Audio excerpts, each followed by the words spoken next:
नमस्कार दोस्तों, विजय क्लासेस के यूट्यूब चैनल में आपका स्वागत है। जैसा कि आप देख पा रहे हैं कि आज जो हम नया चैप्टर शुरू करने जा रहे हैं उसका नाम है रेशियो एंड प्रोपोर्शन। तो रेशियो एंड प्रोपोर्शन शुरू करने से पहले हम ये जान लेते हैं कि आखिर रेशियो होती क्या है ना। क्या जानना है हमें कि आखिर ये रेशियो होती क्या है। तो मैं बोल दूं कि रेशियो क्या है। रेशियो एक रिलेशनशिप है। रेशियो क्या है? रिलेशनशिप है दो नंबर्स के बीच में, है ना। क्या जानना है आज हमें? आज हम जो नया चैप्टर पढ़ने वाले हैं उसका नाम है रेशियो। तो रेशियो क्या होती है? रेशियो क्या है? रिलेशनशिप है। सिंपल सी बात कर रहा हूँ मैं, ठीक है, तो मुश्किल नहीं बढ़ाने वाला यहाँ पे। रिलेशनशिप है जो बताती है मुझे, क्या बताती है कि मेरा एक नंबर जो ए है वो मेरे दूसरे नंबर बी से कितना बड़ा है, कितना बड़ा है, कितना छोटा है ना। ये सब एक रिलेशनशिप बता रही है। एक या दो से ज्यादा नंबर्स के बारे में भी बता सकती है ना। दो नंबर की बात ही करते हैं सबसे पहले, जिससे हम अच्छे से जान सकें कि रेशियो क्या है। जैसे मैं ना दो नंबर ले रहा हूँ, ए ले रहा हूँ मैं 50, बी ले रहा हूँ मैं 25, ठीक है। तो इससे मुझे मैं अगर निकालना चाहूँ तो मैं लिखूंगा कैसे यहाँ पे ए रेशो बी को। तो यहाँ पे ए रेशो बी ये सिंबल है रेशो का, जिसमें ए के नीचे मैं ए को लिखूंगा, बी के नीचे मैं बी को लिखूंगा, और जो भी कॉमन नंबर से डिवाइड होते हैं ना इनको मैं काट लूंगा, तो सिंपलेस्ट नंबर लेके आने की कोशिश करूंगा मैं यहाँ पर। तो 25 1 से 25 होता है, 25 2 क्या होता है 50 होता है। ये मुझे क्या मिल गया? सिंपलेस्ट नंबर मिल गया। मैं इनको इसके फर्दर नहीं ब्रेक कर सकता है नंबर को, ठीक है।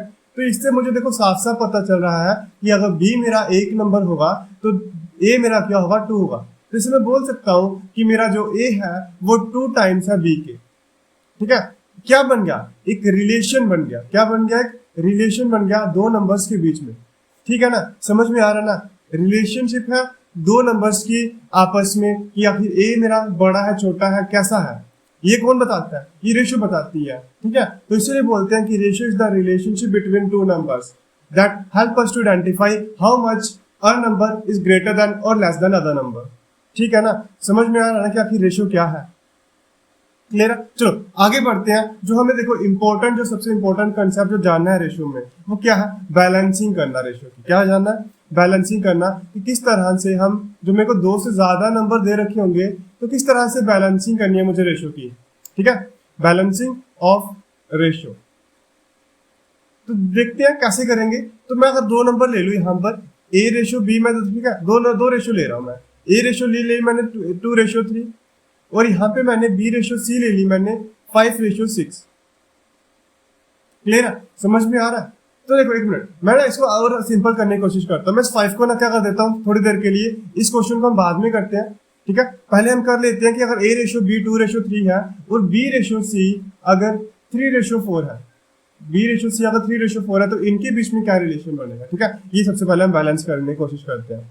अब देख पा रहे होंगे यहाँ पे कि यहाँ पे ए रेशियो बी यानी कि बी नंबर मुझे 3 यूनिट दे रखा है, यहाँ पे भी मुझे दिख रहा है कि बी यूनिट यहाँ पे 3 यूनिट दे रखा है। तो हमने जो कॉमन नंबर दिख रहे हैं ना मुझे रेशियो में, मैंने इन्हीं दो नंबर्स के बीच में क्या बनाना है? रिलेशन बनाना है। क्या बनाना है? रिलेशन बनाना है। आ रहा है ना समझ में? क्योंकि एक और बात कर सकते हैं कि रेशियो ना कंपैरिजन होता है, यानी रिलेशनशिप होता है सेम क्वांटिटीज का। क्या होता है? सेम क्वांटिटीज का रिलेशनशिप होता है।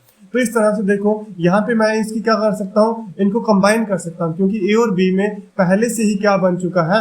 एक रिलेशन बन चुका है, जो क्या कहता है कि अगर ए रेशियो बी मेरी 2:3 है और बी रेशियो सी मेरी 3:4 है, तो वो ए और बी में पहले से रिलेशन है, तो ये बन जाएगा सीधा ही 2:3:4, ठीक है ना। समझ आ रही है ना? तो बस यही आपको एक रिलेशन आइडेंटिफाई करना है कि किस तरह से दो नंबर के बीच में कोई रिलेशन बन रहा है। चलो अब ये वाला क्वेश्चन करते हैं कि अगर ए रेशियो बी मेरा क्या है? अगर ए रेशियो बी मेरा 2:3 है और बी रेशियो सी अगर मेरा 5:6 है, बी रेशियो सी क्या है मेरा?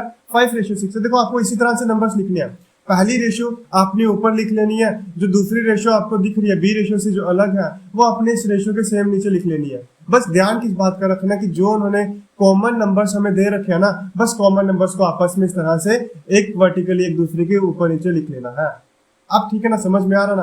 अब क्या करना है हमें? आइडेंटिफाई। अब आइडेंटिफाई करना है रिलेशनशिप बी के बीच में। बी यहाँ पे 3 दिख रहा है, यहाँ पे 5 दिख रहा है, तो दोनों ही केसेस में बी क्या होना चाहिए? सेम होना चाहिए, बराबर होना चाहिए। तो हम क्या करेंगे? फाइंड करेंगे इन दोनों नंबर्स की एलसीएम, 3 और 5 की एलसीएम, ठीक है ना। समझ में आ रहा है? तो 3 और 5 की एलसीएम कितनी होती है, 15 होती है। तो यहाँ पे 3 की मल्टीप्लाई हम कर देंगे 5 के साथ, क्योंकि 5 की मल्टीप्लाई 3 से करेंगे तो 15 बनेगा, और 5 की मल्टीप्लाई 3 से करेंगे तो यहाँ पे भी 15 बनेगा। ठीक है ना, समझ में आ रहा है ना।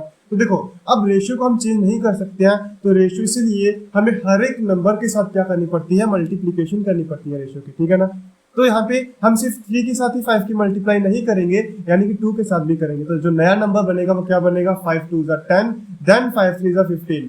ठीक है ना, और इस केस में भी 3 5 15 बन रहा है, तो ये रिलेशनशिप बन जाएगा।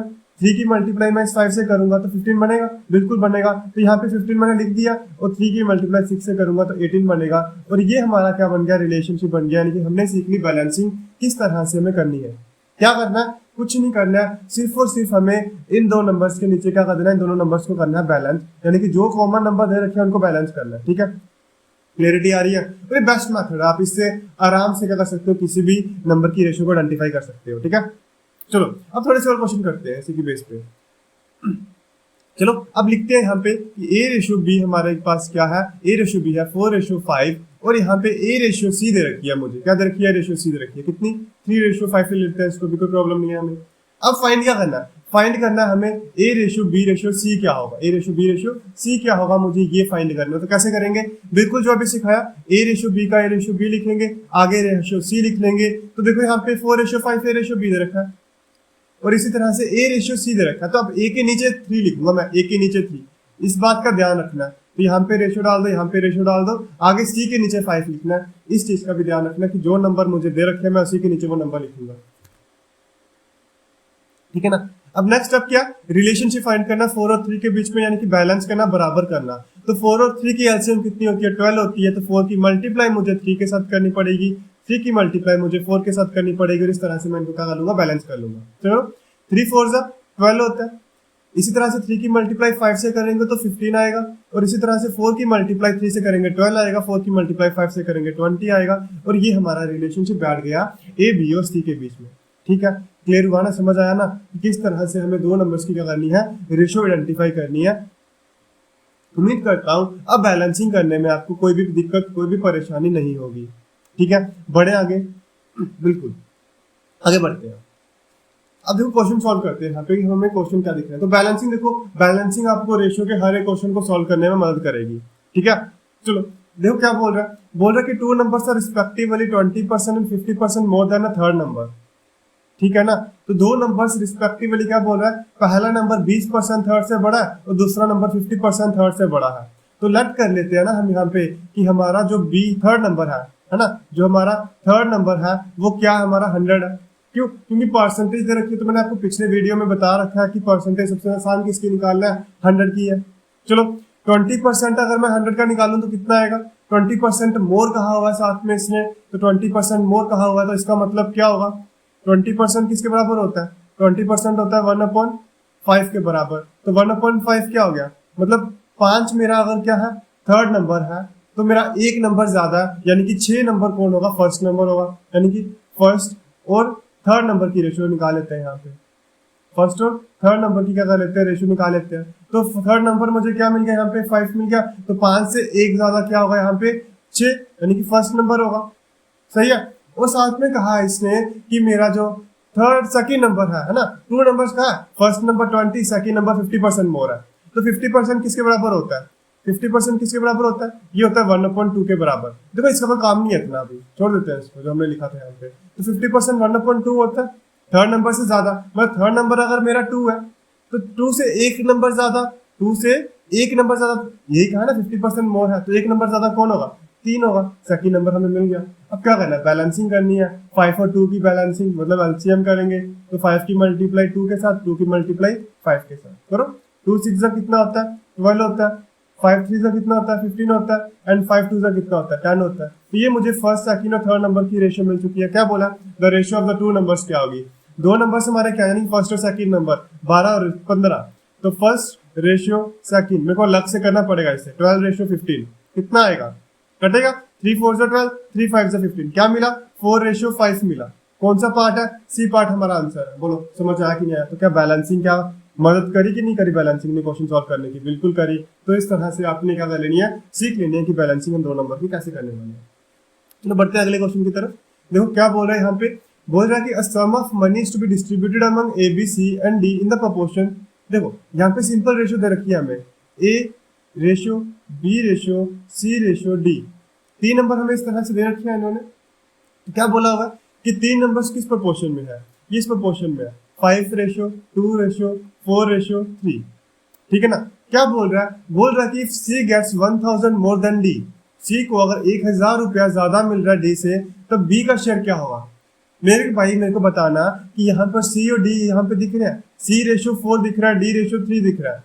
तो मैं बोलूँ कि ये सभी नंबर यूनिट्स में होते हैं, तो इसका मतलब सी मुझे अगर 4 दिख रहा है, डी मुझे 3 दिख रहा है, तो कितना गैप आ रहा है, 1 यूनिट का गैप आ रहा है। यानी कि सी मेरा 1 यूनिट ज्यादा है डी से, लेकिन ये क्या बोल रहा है कि 1000 ज्यादा है, तो इसका मतलब 1 यूनिट किसके बराबर आ गया, 1000 के बराबर आ गया मेरे भाई। तो क्या बोला कि व्हाट इज बी शेयर, तो बी का शेयर कितना, 2 यूनिट। 1 यूनिट अगर 1000 के बराबर है तो 2 यूनिट क्या होंगे, 2000 के बराबर होंगे, और C part is our answer. बोलो क्लियर हुआ कि नहीं हुआ।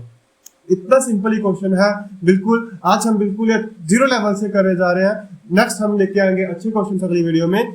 आज आप सीखिए कि रेशियो क्या है हमारी, ठीक है ना।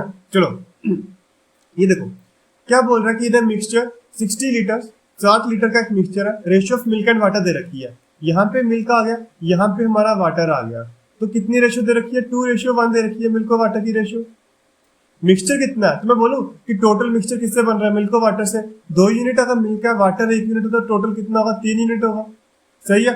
अब साथ में क्या बोला, if this ratio is to be 1:2, अगर ये रेशियो जो होनी चाहिए 1:2 होनी चाहिए मिल्क और वाटर की, यानी कि मिल्क 1 होना चाहिए, वाटर 2 होना चाहिए, तो बोला हुआ कि quantity of water to be further added.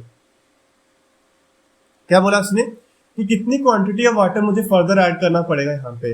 मेरे भाई मेरे को एक बात बताना, क्या इस क्वेश्चन में हम मिल्क डाल रहे हैं, नहीं डाल रहे ना, तो इसका मतलब मिल्क हमारा क्या होना चाहिए, बराबर होना चाहिए। अगर ऊपर 2 है तो नीचे भी मिल्क 2 होना चाहिए, तो इसकी मल्टीप्लाई हम क्या कर देंगे, नीचे वाली रेशियो की मल्टीप्लाई 2 से कर देंगे, ताकि हमारी मिल्क बराबर हो जाए, क्योंकि मिल्क नहीं ऐड करा हमने, तो मिल्क की रेशियो भी चेंज नहीं होनी चाहिए हमें। ठीक है, तो इस कंसेप्ट का ध्यान रखना है कि जो चीज हम ऐड कर रहे हैं हमें उसी को चेंज करना है, बाकी हमारी रेशियो दूसरे क्वांटिटी की चेंज नहीं होनी चाहिए। तो यहाँ पे मिल्क की रेशियो 1 दिख रही है, ऊपर 2 दिख रही है, मिल्क हमने ऐड नहीं करा, तो 1 को करना पड़ेगा 2, तो 2 की मल्टीप्लाई 1 से करेंगे ये बन जाएगा 2, और 2 की मल्टीप्लाई 2 से करेंगे तो ये बन जाएगा 4।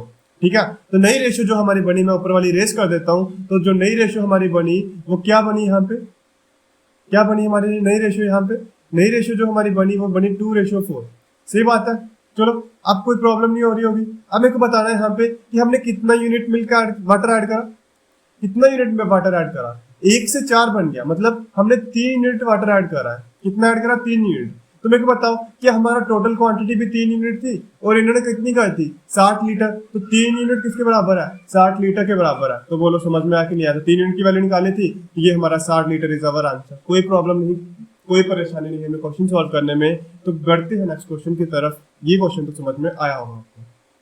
यहाँ पे क्या बोल रहा है the sum of 3 numbers is 98। 3 numbers का सम 98 है। ठीक है, कोई बात नहीं। बोल रहा है ratio of first to second, first to second number की रेशियो कितनी दे रखी है उन्होंने, 2:3 दे रखी है। इसी तरह से सेकंड टू थर्ड नंबर की रेशियो, बोला ना इकट्ठे बना लेना सब कुछ। सेकंड और थर्ड की रेशियो क्या दे रखी है, 5:8 दे रखी है। तो सेकंड के नीचे सेकंड लिखेंगे इस तरह से, 5 लिखेंगे, और थर्ड के नीचे 8 लिखेंगे इस तरह से। कोई प्रॉब्लम नहीं, कोई दिक्कत नहीं हमें। सेकंड नंबर के बीच में रिलेशन बन रहा है करो बैलेंस। 3 और 5 की एलसीएम होती है 15। 3 और 5 की एलसीएम कितनी होती है, 15 होती है। तो 3 की मल्टीप्लाई 5 से करनी पड़ेगी, नीचे वाले की मल्टीप्लाई 3 से करनी पड़ेगी। करो 5 2 = 10, 5 3 = 15, और इसी तरह से 3 की मल्टीप्लाई से करेंगे तो 24 आएगा। क्या बोला हुआ, सेकंड नंबर क्या होगा, सम 3 नंबर का कितना 98 है। यहाँ पे प्लस करो तो क्या मिलेगा, 10 से 15 25, 25 में 24 से प्लस करें तो बना 49, 49 यूनिट किसके बराबर दे रखा है, 98 के बराबर दे रखा है। 1 यूनिट कितना आएगा, 2 आएगा। 98 को 49 से कर देंगे डिवाइड, तो 1 यूनिट की वैल्यू मिलेगी। 1 यूनिट 2 मिल चुका है। क्या पूछा है, सेकंड नंबर पूछा है। सेकंड नंबर कितना है, 15। 15 की मल्टीप्लाई करेंगे 2 के साथ तो क्या मिलेगा, 30 इज आवर आंसर। बोलो समझ में आया कि नहीं आया, बोलो समझ में आया कि नहीं आया। बिल्कुल आया होगा। चलो नेक्स्ट क्वेश्चन की तरफ बढ़ते हैं। क्या बोल रहा है if 40% of a number is equal to 2/3 of another number. ठीक है, समझ में ध्यान देने वाली बात है। बोल रहा है कि एक नंबर का 40% बराबर है 2/3 ऑफ अनदर नंबर के। तो लेट कर लेते हैं दो नंबर, एक नंबर मेरे पास ए है, दूसरा नंबर मेरे पास बी है। तो बोल रहा है 40% पहले नंबर का, यानी कोई भी नंबर ले लें कोई फर्क नहीं पड़ता। तो 40% मेरे भाई बताना कितना होता है, ये जल्दी से आपको ध्यान में होना चाहिए। परसेंटेज वाली वीडियो से देखो, सारी परसेंटेज आपको लिख के दी है। तो 40% होता है 2.5। तो 2.5 ऑफ ए क्या दे रखा है इन्होंने, equal to 2/3 of another number, यानी कि 2/3 ऑफ बी। तो बोला कि what is the ratio of first to second number, कोई प्रॉब्लम नहीं होगी। 2 यहाँ पे ऊपर, यहाँ पे इक्वल टू के ऊपर कट जाएगा, ए अपॉन बी, बी यहाँ पे मल्टीप्लाई हो रहा है, दूसरी तरफ आके डिवाइड हो जाएगा। यहाँ पे 5 डिवाइड हो रहा है, ऊपर जाके मल्टीप्लाई हो जाएगा। ए रेशो बी कितनी मिल गई, 5:3 मिल गई। भाई मेरे 5:3 इज आवर आंसर। इसको ऐसे लिख सकते हो ना, कोई प्रॉब्लम नहीं होगी, बिल्कुल नहीं होगी ना, ऐसे लिख सकते हो। तो यहाँ पे आपको इसी में ध्यान देना कि ए रेशो बी यही होता है, यही मतलब होता है रेशो बी का। तो यहाँ पे 5:3 इज आवर आंसर, कोई प्रॉब्लम नहीं, कोई दिक्कत नहीं होनी चाहिए आपको, ठीक है ना। वापस से देख लो, बोल रहा है कि 40% एक नंबर का किसके बराबर है, इक्वल है 2/3 ऑफ अनदर नंबर। तो यहाँ पे 40% पहले नंबर का, यानी कि 2.5 ऑफ फर्स्ट नंबर किसके बराबर था, 2/3 ऑफ अनदर नंबर, मतलब कि 2/3 ये होता है 2/3, बिल्कुल ही होता है अनदर नंबर की, यानी जो हमने बी लेट करा हुआ था। तो बस अब तो यहाँ पे ये क्या करना था, हमें नंबर को काटना था, एक नंबर को दूसरी तरफ, दूसरे नंबर को एक तरफ, और हमारा क्वेश्चन सोल्व हो जाना था। बढ़ते अगले क्वेश्चन की तरफ। यहाँ पे देखो फोर्थ प्रोपोर्शनल बोल रहा है। फोर्थ प्रोपोर्शनल क्या होता है हमारे 5/8 का। अब सबसे पहले जान लेते हैं कि आखिर फोर्थ प्रोपोर्शन क्या होता है। फोर्थ प्रोपोर्शन के अंदर मुझे 4 नंबर की जरूरत होती है, तो मेरे को फोर्थ प्रोपोर्शन निकालने के लिए किस तरह से आखिर दिया होता है इन्होंने। फोर्थ प्रोपोर्शन का मतलब देखना क्या होता है, इस तरह से दे रखे होते हैं, ए रेशो बी अगर सी रेशो डी के बराबर है, ठीक है। तो इनमें फोर्थ प्रोपोर्शन क्या होगा, ये जो मेरा डी है ना, this is our fourth proportion, this is our fourth proportion, ठीक है ना। या तो आप इस क्वेश्चन से निकाल लो, इस रेशियो से निकाल लो। यहाँ पे सिंपल आपने फर्स्ट को ए मानना है, सेकंड को बी मानना है, इसको सी मानना है। तीनों नंबर्स की वैल्यू पता है, डी आपको निकालने में कोई दिक्कत नहीं होगी। या तो आप सीधा क्या कर सकते हो कि हमारा जो फोर्थ प्रोपोर्शन होता है डी, वो किसके बराबर होता है, वो होता है बी क्रॉस सी अपॉन ए, ठीक है। इसी से मिलता है, ये कोई मैजिक नहीं हुआ, इसी से मिला ये। तो आप याद रख सकते हो इसको कि डी किसके बराबर होता है, डी होता है बी क्रॉस सी अपॉन ए के बराबर होता है, ठीक है। तो बी किसके बराबर है, बी है हमारा 8, सी किसके बराबर है 15, और ए किसके बराबर है 5। काटो 5 1 5 3 15 8 3 24 इज आवर आंसर। बोलो समझ आया कि नहीं आया, क्लियर है। इसी तरह से हमने फोर्थ प्रोपोर्शन निकाल लेना। थर्ड प्रोपोर्शन में क्या करना है, बी स्क्वायर अपॉन ए करना है। आपको 2 नंबर दे रखे होंगे उन्होंने, तो दूसरे नंबर का स्क्वायर करना, पहले वाले से डिवाइड करना, आपका थर्ड प्रोपोर्शन मिल जाना है, ठीक है। बड़े अगले क्वेश्चन की तरफ बिल्कुल बढ़ते हैं। ये क्वेश्चन में तो दिक्कत आई नहीं होगी आपको। देखना यहाँ पे बोल रहा है कि 2 numbers are in the ratio 3:5। लिखो ए, मेरे पास ए और बी 2 नंबर है जो कि 3:5 में है। क्या बोल रहा है, if 9 is subtracted from each the new numbers are in the ratio 12:3। बोल रहा है कि 9 को मैं सब्ट्रैक्ट करूंगा हर एक नंबर से, यहाँ से भी 9 माइनस करूंगा, यहाँ से भी 9 माइनस करूंगा। तो जो नए नंबर होंगे वो क्या होंगे, 20:23 हो जाएंगे। क्या हो जाएंगे, 12:23 हो जाएंगे, है ना। ये समझने वाली बात। क्या बोला कि 2 numbers are in the ratio 3:5. If 9 is subtracted from each, the new numbers are in the ratio 12:3, 12:23। कोई दिक्कत नहीं, कोई परेशानी नहीं। देखो एक चीज बताना है यहाँ पे ना, हम ना एक चीज देखते हैं यहाँ पे। मैं 2 नंबर ले रहा हूँ, एक ले रहा हूँ मैं 10, एक ले रहा हूँ मैं 15। दोनों की अगर मैं रेशियो देखूँ तो क्या दिख रही है यहाँ पे, 2:3 दिख रही है। सही बात है। अगर मेरे भाई यहाँ पे ना मैं सेम नंबर इनमें से माइनस करूँ, ये 10 नंबर और 15 रेशियो नहीं है, ये मैंने नंबर ले रखी है, ठीक है। आपको सिखा रहा हूँ कुछ नया, देखना। 10 में से अगर मैं क्या करूं, 10 में से अगर मैं यहाँ पे अगर एक सेकंड रुकना, सिर्फ एक सेकंड।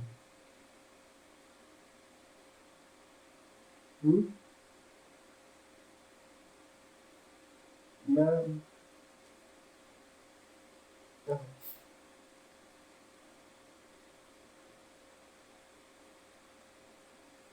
चलो अब देखना यहाँ पे क्या दिख रहा है। यहाँ पे हमें अगर मेरे पास एक नंबर 10 है, दूसरा नंबर 15 है, तो देखो यहाँ पे एक मैं सेम नंबर माइनस कर रहा हूँ। इसमें से मैं नंबर 5 माइनस कर रहा हूँ, इसमें से मैं नंबर 5 माइनस कर रहा हूँ। 10 में से 5 में माइनस करूंगा तो 5 मिलेगा, 15 में से 5 माइनस करूंगा तो 10 मिलेगा। सही बात है। अब वापिस यहाँ पे देखना क्या मिलेगा मुझे, रेशियो दिखेगी तो 1:2 दिखेगी यहाँ पे मुझे। सही बात है। तो दोनों में देखना क्या मतलब कि इन दोनों में रिलेशन क्या था, ऊपर वाली रेशियो में नीचे वाली रिलेशन में क्या था कि सबसे पहले तो जो छोटा था वो छोटा ही है, जो बड़ा था वो बड़ा ही है। और साथ में यहाँ पे ना डिफरेंस जो है 3 और 2 में डिफरेंस 1 का, 2 और 1 में डिफरेंस 1 का है।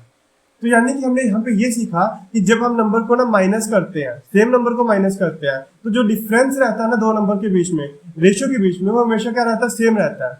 ठीक है ना, जो डिफरेंस रहता है वो हमेशा क्या रहता है, सेम रहता है। बस आपने इसी कंसेप्ट का ध्यान रखना है और सारे क्वेश्चन आपने इस तरह के, जब हम सेम नंबर को क्या कर रहे हैं, ऐड कर रहे हैं, चाहे माइनस कर रहे हैं, चाहे ऐड करें चाहे माइनस करें, हमेशा डिफरेंस जो रहेगा वो सेम रहेगा दोनों रेशियो के बीच में। ठीक है, तो चलो इस रेशियो में देखना कितना डिफरेंस है। 23 और 12 में डिफरेंस निकालेंगे तो कितना आएगा, 11 का डिफरेंस आएगा। और 5 और 3 में डिफरेंस निकालेंगे तो 2 का डिफरेंस आएगा। तो यहाँ पे हमें क्या करना है, डिफरेंस सेम करना है। क्या करना है, डिफरेंस सेम करना है। तो 11 और 2 यानी कि एलसीएम 22 आएगी, यानी कि इस नंबर की मल्टीप्लाई मुझे 2 के साथ करनी पड़ेगी और इसकी मल्टीप्लाई मुझे 2 की मल्टीप्लाई 11 से करनी पड़ेगी। तो करो, यहाँ पे अलग से करते हैं। ठीक है, ए रेशियो बी, जब मैं 11 की मल्टीप्लाई इस रेशियो से करूंगा तो 11 3 33 बनेगा और ये 11 5 55 बनेगा। और इसी तरह से 2 की मल्टीप्लाई मैं 12 से करूंगा तो 24 बनेगा और 23 से करूंगा तो 46 बनेगा। मेरे को उम्मीद है कि आपको कोई भी दिक्कत नहीं होगी इस चीज में। अब मेरे को बताओ, क्या यहाँ पे 23 और 24 में जो डिफरेंस आ रहा है इन दोनों नंबर्स में, है ना, 23 और 24, जब 23 से 24 बना तो क्या करा, 9 माइनस करा मैंने ना। 55 में 46 माइनस करा, 9 माइनस करा यूनिट्स में। और एक्चुअल में भी इन्होंने यही कहा कि 9 ही सब्ट्रैक्टेड फ्रॉम ईच, तो एक्चुअल में भी 9 ही सब्ट्रैक्ट हो रहा है। मतलब एक यूनिट मेरा एक ही के बराबर है, एक यूनिट मेरा एक ही के बराबर है। मतलब जो नंबर यहाँ पे मुझे मिल रहा है वही नंबर हमारे एक्चुअल में है। तो क्या पूछा, स्मॉलर नंबर क्या होगा, तो स्मॉलर नंबर यहाँ पे मेरा 33 है। क्या है, 33 है। तो यानी कि B part is our answer. तो उम्मीद करता हूँ आपने नेक्स्ट कंसेप्ट सीखा होगा, जिसमें क्या बोलते हैं कि अगर सेम नंबर माइनस हो रहा है चाहे सेम नंबर प्लस हो रहा है, तो यहाँ पर क्या रहता है, रेशियो के बीच में जो डिफरेंस होता है वो हमेशा क्या रहता है, सेम रहता है। ठीक है, रेशियो के बीच में जो डिफरेंस होता है वो हमेशा सेम रहता है। बढ़ते हैं नेक्स्ट क्वेश्चन की तरफ। देखो क्या बोल रहा है, a jar contained a mixture of two liquids A and be in the ratio 4:1। ठीक है, एक जार है यानी कि एक बर्तन है कोई भी, जिसमें दो लिक्विड्स भरे हुए हैं हमने, ए और बी। ठीक है, ए और बी हमने दो लिक्विड्स भरे हुए हैं इन द रेशियो 4:1। किस रेशियो में भरे हैं, 4:1 में भरे हैं हमने। अब क्या बोल रहा है, one 10 litres of mixture was taken out. 10 litre मैंने मिक्सचर, देखो 4 और 5 में से 10 लीटर मिक्सचर मैंने बाहर निकाल दिया। अब मेरे भाई मेरे को एक चीज बताना, अगर ना हमने समझ लिया, हम गर्मियों में ना हम एक चीज तो बनाते हैं, रुआवजा या फिर नींबू पानी, हम तो बनाते हैं नींबू पानी। समझ लो कि यहाँ पे मैंने ना एक नींबू पानी बनाया होगा है, पूरे बड़े से मग में, जग में मैंने ना क्या किया होगा, एक बड़े से बर्तन में मैंने नींबू पानी बनाया यहाँ पे। तो मेरे भाई बताना मेरे को, जब मम्मी हम सभी को क्या करती है, यहाँ से मतलब कि हर एक अलग अलग छोटे छोटे ग्लासेस में ये नींबू पानी भरती है, तो हर एक नींबू पानी में क्या टेस्ट आपको अलग अलग आता है कि सेम आता है? हर एक ग्लास में अगर आप चेक करोगे तो आपको जो टेस्ट आएगा वो हर एक ग्लास में क्या मिलेगा, आपको सेम मिलेगा। क्यों? क्योंकि अगर बेशक मैं यहाँ से क्या कर रहा हूँ, कोई भी मिक्सचर बाहर निकाल रहा हूँ, लेकिन जो दूसरे ग्लास में पहुंच रहा है या फिर बाहर निकल रहा है, उसमें नींबू और पानी का क्वांटिटी जो होती है वो सेम रहती है, सेम प्रोपोर्शन में रहती है। इसलिए हर एक ग्लास में मुझे जो टेस्ट मिलता है वो सेम मिलता है। तो आपको ये बात हमेशा ध्यान में रखनी है कि जब हम क्या कर रहे हैं, मिक्सचर को बाहर निकाल रहे हैं, तो बाकी जो मिक्सचर बचेगा इसके बीच में वो भी सेम ही रेशियो में बचेगा, उसमें भी नींबू और पानी का जो मिक्सचर होगा वो सेम ही होगा। तो ये आपको हमेशा ध्यान में रखना है, ठीक है ना। तो यहाँ पे भी ए और बी जो लिक्विड की रेशियो होगी वो सेम ही होगी 10 मिलीलीटर बाहर निकलने के बाद भी। आपको बस इसी कंसेप्ट का ध्यान रखना है, ठीक है ना। बस 10 litre mixture was taken out and 10 litre of liquid B was poured into the jar, और 10 लीटर B मैंने क्या कर दिया, इस जार में ऐड कर दिया। इसकी वजह से जो रेशियो बनी वो कितनी बन गई, 2:3 बन गई। कितनी बन गई, 2:3 बन गई। वापिस से हमने पिछले क्वेश्चन सॉल्व किया। क्या बोला हमने कि जब हम क्या कर रहे हैं, सेम नंबर को ऐड कर, मतलब कि क्या करा, सिर्फ B को ऐड करा, A को ऐड नहीं करा, तो रेशियो A के बराबर रहनी चाहिए। चलो अब यहाँ पे करते हैं इसको, A रेशियो B हमारी, देखो इसके बाद की लिख रहा हूँ मैं, ये वाली तो 4:1 थी, इसके बाद क्या बनी, 2:3 बनी। तो यहाँ पे रेशियो बराबर करनी पड़ेगी, तो मल्टीप्लाई 2 से करनी पड़ेगी। तो 2 से 2 कितना होता है 4, 2 3 कितना होता है 6। कोई परेशानी नहीं होती है। तो एक में कितने यूनिट्स ऐड करा, मैंने 5 यूनिट ऐड करा, लेकिन उसने कितना बोला कि 10 लीटर ऐड करा। सही बात है। तो मेरे को बताओ यहाँ पे क्या मिला मुझे, इसको 5 यूनिट हमारा किसके बराबर मिला, 10 के बराबर मिला। 1 यूनिट किसके बराबर मिलेगा मुझे, 10 को 5 से डिवाइड कर देंगे तो 2 मिलेगा। 1 यूनिट की वैल्यू मिल चुकी है मुझे, तो इसका मतलब कि क्या पूछा, the quantity of liquid A contain the jar initially. शुरू में ए के कितना मिक्सचर था, ठीक है। तो मेरे को बताओ, जब मैंने 10 लीटर बाहर निकाल दिया था तो मेरे पास ये मिक्सचर था, तो यहाँ पे ए का पूछा होगा। तो मेरे को बताओ 1 यूनिट 2 है तो 4 यूनिट ए में, 10 लीटर निकलने के बाद 8 था, 10 लीटर निकलने के बाद 8 था। और जो मैंने ये 10 लीटर निकाले हैं इसमें क्या रेशियो थी, 4:1 थी। तो इसमें जो मैंने बाहर निकाल दिया ये भी तो पहले प्रेजेंट था ना ए में इनिशियली। तो इसमें जो 10 निकले, इसमें 8 लीटर ए था और 2 लीटर बी था, क्योंकि 4:1 में 5 यूनिट 10 के बराबर ही आएगा वापिस से। तो पहले भी 8 लीटर जो मैंने बाहर निकाला और 8 लीटर जो बचा हुआ है, तो 8 में 8 जोड़ेंगे क्या मिलेगा, 16। तो 16 इज अवर आंसर। ठीक है ना, समझ में आया कि नहीं आया? चलो यहाँ पे हमारे आज के क्वेश्चन खत्म होते हैं। तो उम्मीद करता हूँ कि आपको हमारा सेशन पसंद आया होगा। सेशन पसंद आया तो वीडियो को लाइक कर दो, और चैनल को नए आए हो तो चैनल को सब्सक्राइब कर दो। तो कल वापस से मिलते हैं, तब तक के लिए बाय बाय।